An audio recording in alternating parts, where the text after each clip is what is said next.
Hi everybody, today we're going to be doing an introduction to vectors with basic definitions and properties.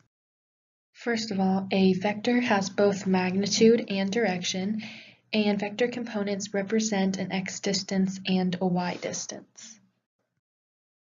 Next, a position vector is simply a vector that begins at the origin from 0, 0.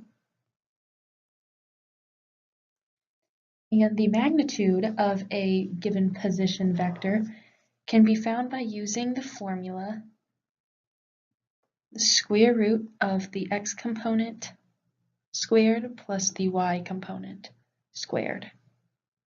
There are two ways to express vector components, and they are as follows.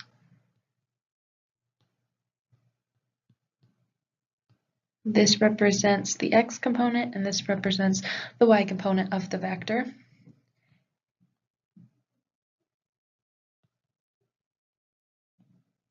And this is another way to write vectors where this represents the x and this represents the y component. And equal vectors are vectors with the same magnitude and direction. So these are examples of equal vectors because they are not only the same in the distance, but they're also the same angle in the northeast direction. And vector addition is another word for finding the resultant vector. You can do this by saying vector A plus vector B is going to equal, with the x component being x1 plus x2 and the y component being y1 plus y2. And it's important that you notice in this picture that geometrically, when adding vectors, we are going from the tip of one vector to the tail of the next vector. So that's why we call this method the tip to tail. And that's always what you'll use when adding vectors geometrically by looking at the image. Now, a vector difference is also called the displacement. As you can see from the picture here, we are using the tail to tail method. Both you're going to start at a certain point and you are going to draw starting with the tail of each vector, and that would give you your displacement vector. And if you want to solve this algebraically, you're going to say the vector A minus the vector B equals the x component being x1 minus x2 and the y component being y1 minus y2. And next we have a unit vector, and a unit vector occurs when both the I component and the j component have a length of 1.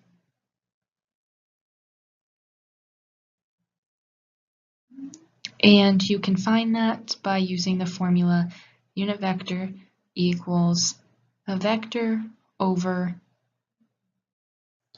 the unit vector. And we're going to do a quick example of that. If we have our basic xy coordinate plane and we have a vector, let's say 2, 3, and we want to define the unit vector of that, first we're going to need to find our magnitude, which if you watched the beginning part of this video, you would know you could find that by taking 2 squared plus 3 squared, and that is going to give the square root of 13. And then we're just going to put that into components by saying 2 over the square root of 13, comma 3 over the square root of 13, and that is our unit vector.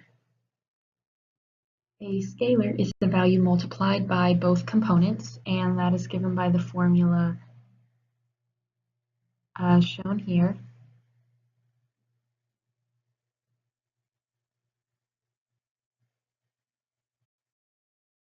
And next we have the opposite of a vector, which negates both components. And if you also want to think about it this way, it is the same length but opposite direction. So you can see here, both of these vectors have the same length, but one is heading upward and the other is heading downward. So they're opposites.